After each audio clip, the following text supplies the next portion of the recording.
आप सभी को आचार्य सुशील कुमार की ओर से सुप्रभात।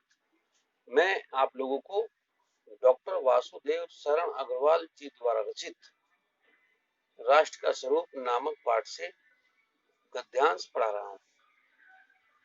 आप लोग ध्यानपूर्वक इसे समझें और अपनी कॉपी में लिखें।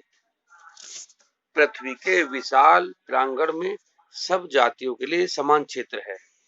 समन्वय के मार्ग से भरपूर प्रगति और उन्नति करने का सबको एक जैसा अधिकार है। किसी जन को छोड़कर राष्ट्र आगे नहीं बढ़ सकता। अतएव राष्ट्र के प्रति एक अंग की सुध हमें लेनी चाहिए।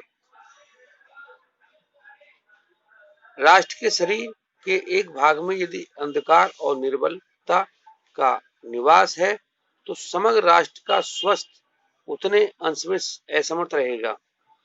इस प्रकार समग्र राष्ट्र को जागरण की प्रगति की एक जैसी उदार भावना से संचालित होना पड़ेगा। अर्थात वासुदेव शरण अग्रवाल जी का मानना है कि यदि हम अपने राष्ट्र की उन्नति चाहते हैं तो हमें राष्ट्र के तीनों अंग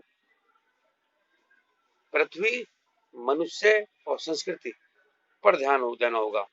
यदि इनमें से एक अंग को भी हम ऐसा ही समझकर छोड़ देंगे तो हमारा राष्ट्र उतनी उन्नति नहीं कर पाएगा।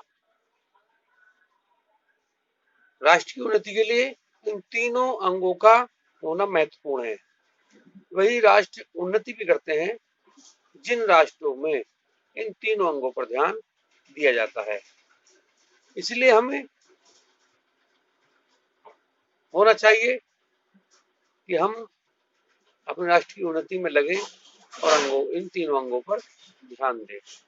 यदि हम इन तीनों अंगों में से पृथ्वी को छोड़ दें तो भी राष्ट्र उन्नति नहीं कर सकता। यदि हम मनुष्य को छोड़ दें और पृथ्वी और संस्कृति को रखें तो भी नहीं हो सकता। वैसे तो बिना मनुष्य के राष्ट्र की कल्पना करना ही व्यर्थ है, क्योंकि इस राष्ट्र के जो राष्ट्र पृथ्वी तीन अंगों में से मनुष्य महत्वपूर्ण है, लेकिन इसमें भी तीनों अंगों की महत्वपूर्ण भूमिका है। मनुष्य तो महत्वपूर्ण है ही, लेकिन इन तीनों की भी महत्वपूर्ण भूमिका है। मैं कल फिर उपस्थित होऊंगा एक नए गद्यांश के साथ। तब तक के लिए धन्यवाद।